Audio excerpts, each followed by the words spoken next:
नमस्कार, मैं हूं आपके साथ सोनिया चौहान। हरियाणा की खबरों में आप सभी का स्वागत है। रुक करते हैं खबरों की ओर।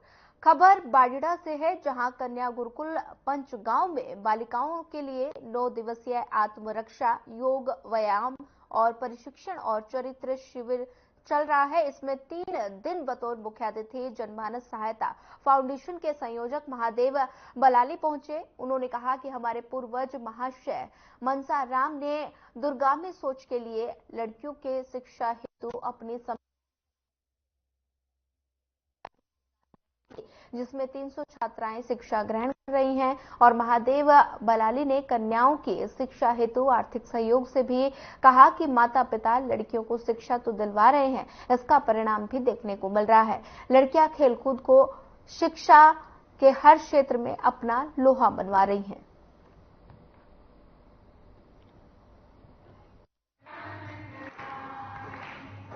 नमस्कार, इस वक्त हम मौजूद हैं बाडिड़ा के पंचगांव गांव के कन्या गुरुकुल में और यहाँ योग शिविर चल रहा है। 9 दिन का योग शिविर में आज मुख्य अतिथि के तौर पर समाज सेवी महादेव बलाली यहाँ पहुंचे हैं, तो गुरुकुल के बारे में उनसे बात करते हैं। जी महादेव जी, आप इस गुरुकुल में पहुंचे हैं, कैसा महसूस हो रहा है? देखिए, सबसे पहले तो मैं सभी क्षेत्रवासियों को नमस्कार करता हूं और इसके साथ ही आज बड़ा सौभाग्य के साथ ये अवसर मिला कि हम पंचगांव में कन्या गुरुकुल में पहुंचे, जहां पे जो महिला गुरुकुल है इसमें आत्मरक्षा एवं योग शिविर चल रहा है।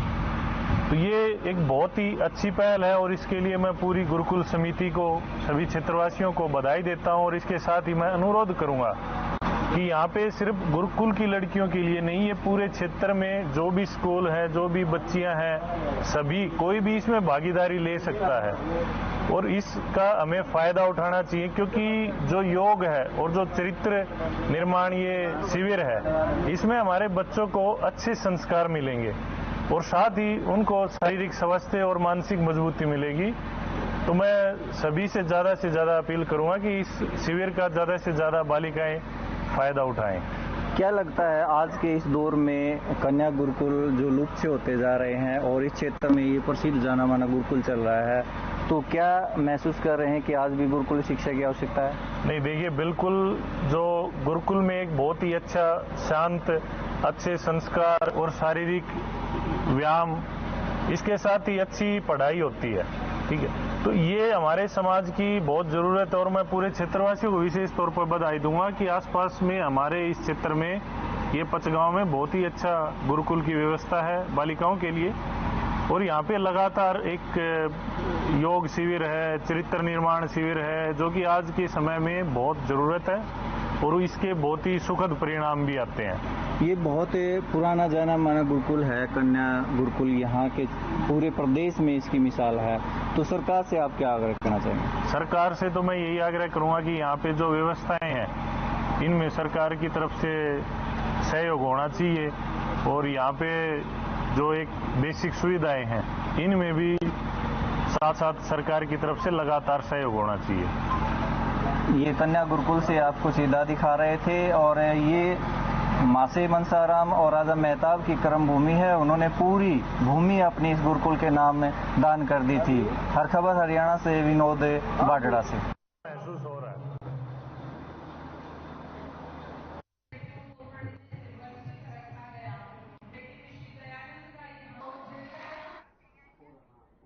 चलिए, इस वक्त आपको बड़ी खबर से रूबरू करवा देते हैं। बड़ी खबर इस वक्त की दिल्ली से। बीजेपी के नेतृत्व वाले एनडीए की होगी बैठक। 11 बजे होगी एनडीए संसदीय दल की बैठक। सहयोगी दलों के साथ होगी बैठक। इस वक्त का बड़ा अपडेट आपके टेलीविजन स्क्रीन पर। एनडीए के संसदीय दल के नेता होंगे शामिल। सरकार गठन को लेकर होगी चर्चा। बैठक में पीएम का किया जाएगा स्वागत। 7 जून को पीएम मोदी को चुना जाएगा एनडीए का नेता। 9 जून को नरेंद्र मोदी पीएम पद की शपथ लेंगे।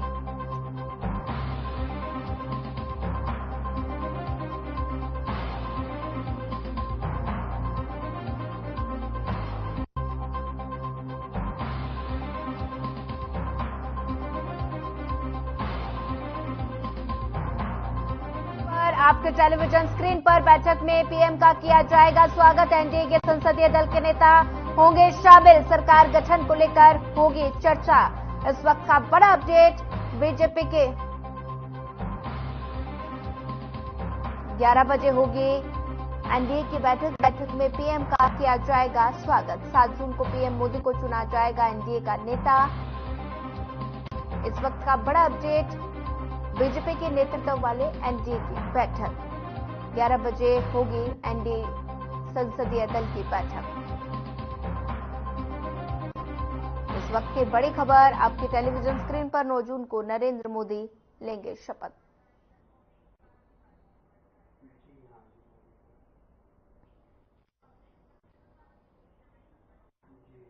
बता दें कि दिल्ली में 11 बजे एनडीए संसदीय दल की बैठक होगी। सरकार गठन को लेकर बैठक में चर्चा की जाएगी और बैठक में सहयोगी दलों के साथ ये बैठक की जाएगी। और आज सुबह 11 बजे संसदीय दल की बैठक होगी। बीजेपी के नेतृत्व वाले एनडीए की होगी बैठक। संसदीय दल बैठक में होंगे शामिल। हरियाणा के मुख्यमंत्री नायब सिंह सैनी ने करनाल से बीजेपी विधायक के रूप में शपथ ली। सीएम ने जनता का आभार जताया और इस दौरान मुख्यमंत्री नायब सिंह सैनी ने कहा कि करनाल के इस बात पर मुहर लगाई गई है कि अक्टूबर में आने वाले विधानसभा चुनाव में बीजेपी पीएम मोदी के नेतृत्व में तीसरी बार हरियाणा में बहुत बड़े बहुमत के साथ परचम लहराएगी।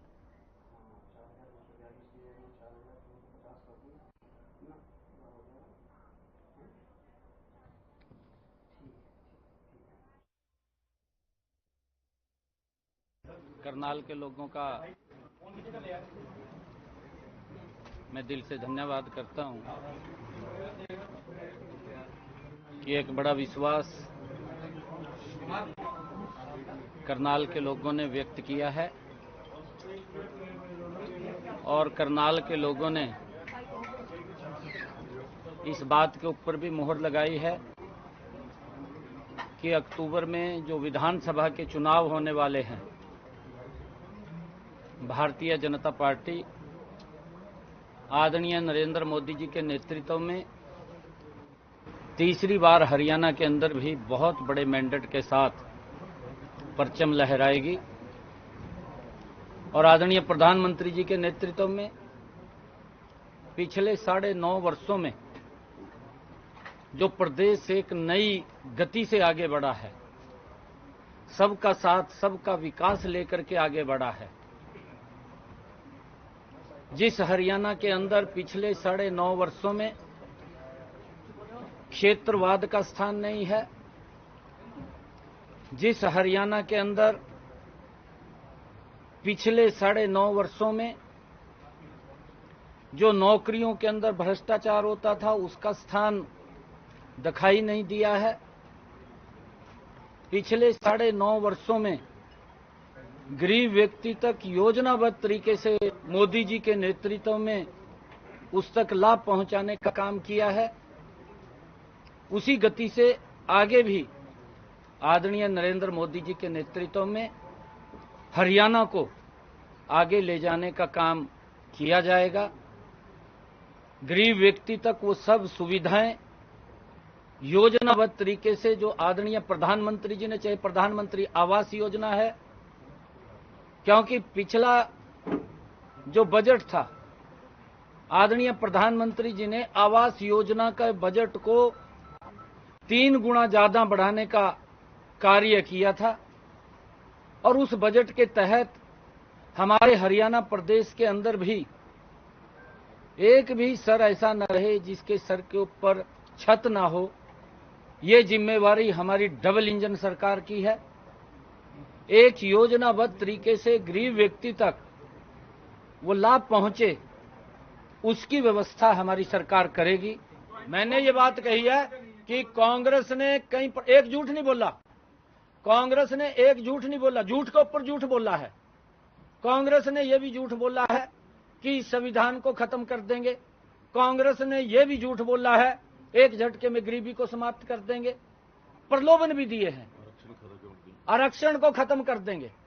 ये इस प्रकार की भाषा कांग्रेस ने झूठ बोली है, परंतु 60 वर्षों के कार्यकाल में मैं ये बात बड़े फख्र के साथ कह रहा हूं, मैं 10 वर्षों के मोदी जी के कार्यकाल के जो गरीबों के हित में मजबूत कदम उठाए गए हैं, मैं किसी भी मंच के ऊपर आकर के मजबूती से मैं बता सकता हूं कि हमने ये काम गरीबों के हित में किए हैं।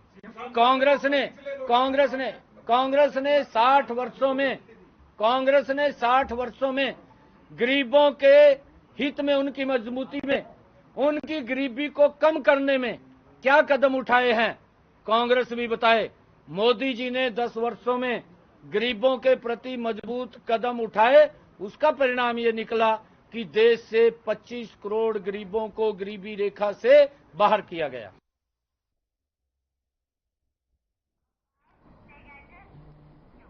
चलिए इस वक्त आपको एक और बड़ी खबर से रूबरू करवा देते हैं। बड़ी खबर चंडीगढ़ से। हरियाणा सरकार का बड़ा फैसला, किसानों और खेतीहर मजदूरों को तोहफा। जीवन सुरक्षा योजना से खत्म होगी आयु सीमा, 10 से कम 65 से ऊपर वालों को भी लाभ मिलेगा। समयावधि में पूरा करें परियोजनाएं, ये सीएम ने कहा। इस वक्त का बड़ा अपडेट आपकी टेलीविजन स्क्रीन पर। चंडीगढ़ हरियाणा सरकार का बड़ा फैसला, किसानों और खेतीहर मजदूरों को तोहफा। जीवन सुरक्षा योजना से खत्म होगी आयु सीमा, 10 से कम 65 से ऊपर वालों को भी मिलेगा लाभ। समयावधि में पूरी करें परियोजनाएं, सीएम ने ये कहा। हरियाणा सरकार का बड़ा फैसला, किसानों और खेतीहर मजदूरों को तोहफा। जीवन सुरक्षा योजना से खत्म होगी आयु सीमा। भिवानी महेंद्रगढ़ लोकसभा क्षेत्र से तीसरी बार सांसद चुने जाने के बाद धर्मवीर सिंह ने अपने निवास स्थान तो शाम पर पहुंचे और जहां पर बीजेपी कार्यकर्ताओं ने उनका जमकर स्वागत किया। इस अवसर पर उन्हें फूल मालाएं और पगड़ी पहनाकर उनका अभिवंदन किया गया और इस दौरान उपस्थित लोगों को संबोधित करते हुए उन्होंने इस बार के चुनाव में कार्यकर्ताओं ने जमकर मेहनत की, ये कहा और कहा कि उसी का परिणाम है कि वे तीसरी बार सांसद बने हैं।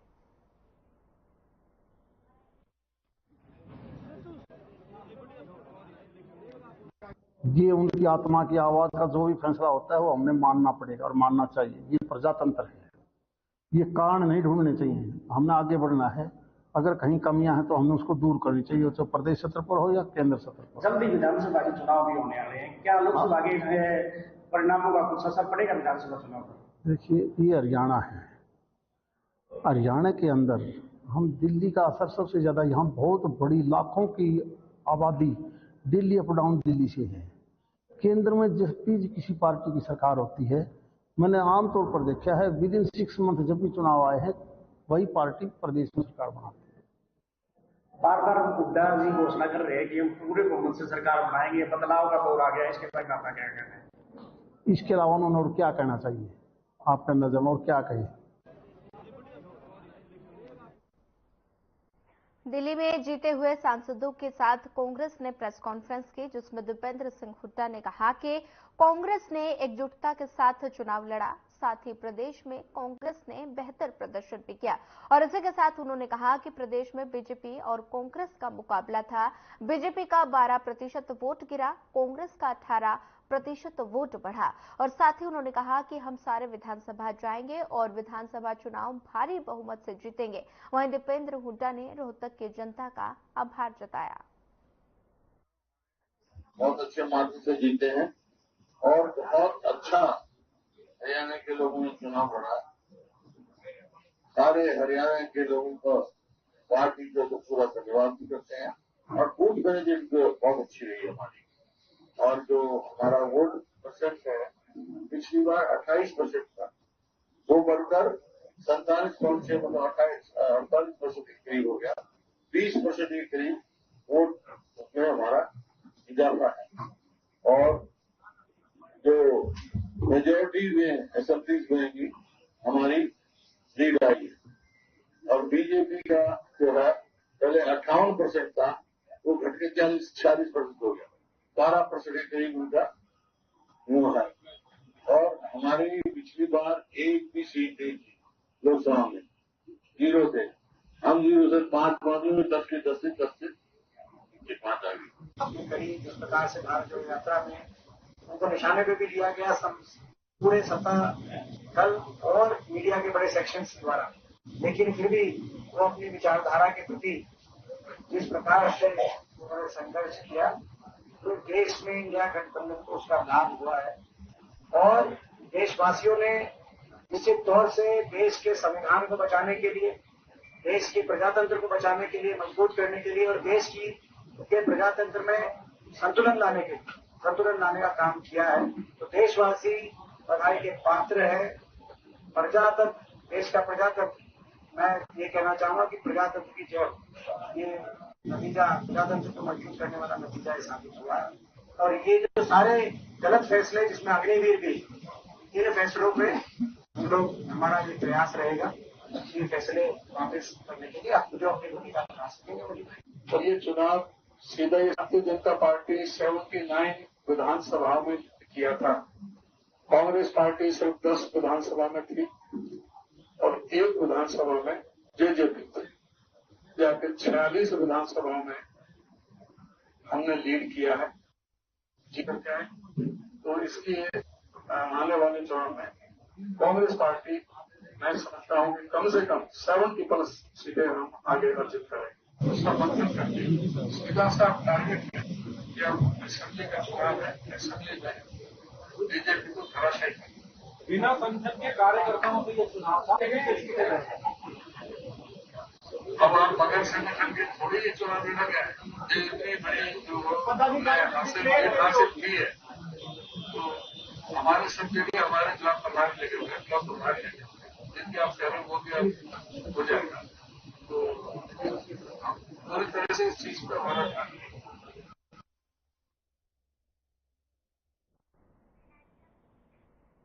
बहादुरगढ़ नगर परिषद के पूर्व प्रधान और बीजेपी नेता अशोक गुप्ता को जान से मारने की धमकी मिलने का मामला सामने आया। बताया जा रहा है कि अशोक गुप्ता को व्हाट्सएप कॉल के जरिए ये धमकी मिली है और गैंगस्टर कपिल सांगवान उर्फ नंदू का नाम को लेकर 2 करोड़ रुपए के प्रोटेक्शन मनी की डिमांड की गई और साथ ही पैसे नहीं मिलने पर उन्हें इनेलो प्रदेश अध्यक्ष नफर सिंह राठी की तरह जान से मारने की धमकी दी गई है। और बता दें कि अशोक गुप्ता बहादुरगढ़ के गणपति धाम औद्योगिक एरिया में प्रॉपर्टी डीलिंग का काम करते हैं और उन्होंने दिल्ली के पश्चिम विहार थाने में इस धमकी भरे फोन कॉल की शिकायत दर्ज की है।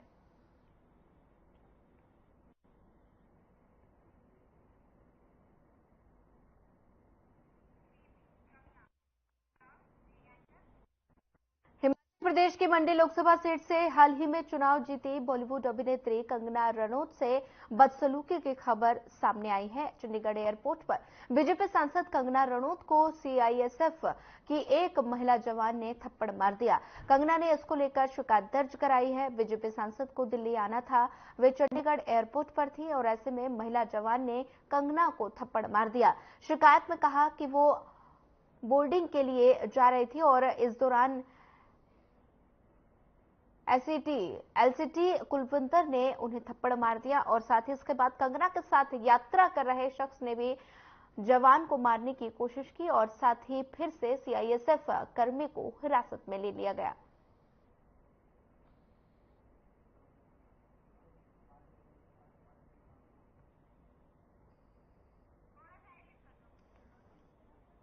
तस्वीरें चंडीगढ़ एयरपोर्ट से हैं, जहां पर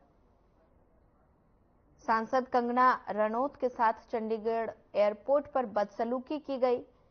सीआईएसएफ महिला जवान ने कंगना को थप्पड़ जड़ दिया, तस्वीरों में देख सकते हैं, और कहा कि किसान आंदोलन के दौरान कंगना ने विवादित बयान दिया था, इसी को लेकर महिला जवान ने कंगना को थप्पड़ तक जड़ दिया। तस्वीरें चंडीगढ़ से हैं, कंगना रनौत को सीआईएसएफ जवान ने थप्पड़ मारा। किसानों पर दिए गए बयान पर नाराजगी जताई गई और साथ ही हिरासत में ली गई सीआईएसएफ महिला जवान।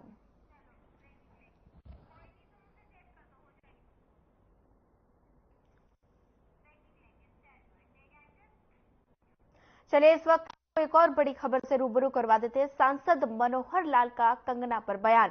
कंगना को थप्पड़ मारा जाना बहुत ही दुर्भाग्यपूर्ण। सुरक्षा एजेंसी का काम होता है सुरक्षा करना। लोकतांत्रिक तरीके से सब अपनी बात रखते हैं, सिक्योरिटी के नाते उनको ये शोभा नहीं देता। बता दें कि सांसद कंगना रणौत के साथ चंडीगढ़ एयरपोर्ट पर बदसलूकी हुई और कंगना को महिला जवान ने थप्पड़ जड़ दिया। उसी को लेकर सांसद मनोहर लाल का बयान सामने आया और उन्होंने कहा कि कंगना को थप्पड़ मारना बहुत ही दुर्भाग्यपूर्ण। सुरक्षा एजेंसी का काम होता है सुरक्षा करना। लोकतांत्रिक तरीके से सब अपनी बात रखते हैं।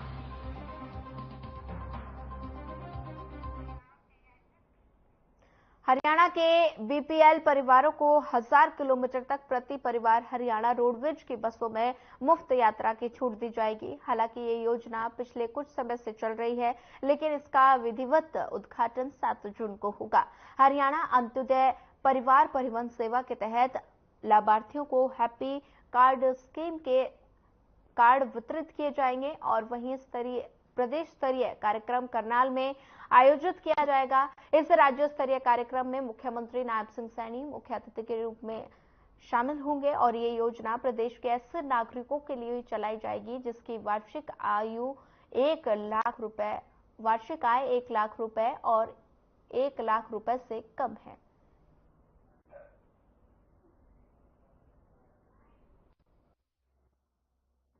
मैं आपको अवगत कराना चाहता हूं कि हरियाणा सरकार ने हरियाणा अंत्योदय परिवार परिवहन सेवा, जिसको हम हैप्पी कार्ड स्कीम भी कहते हैं, वो स्टार्ट तो लगभग 2-3 महीने पहले ही कर दी थी हमने, जिसमें बीपीएल परिवारों को 1000 किलोमीटर तक की मुफ्त यात्रा उपलब्ध कराई जाएगी इस कार्ड के माध्यम से।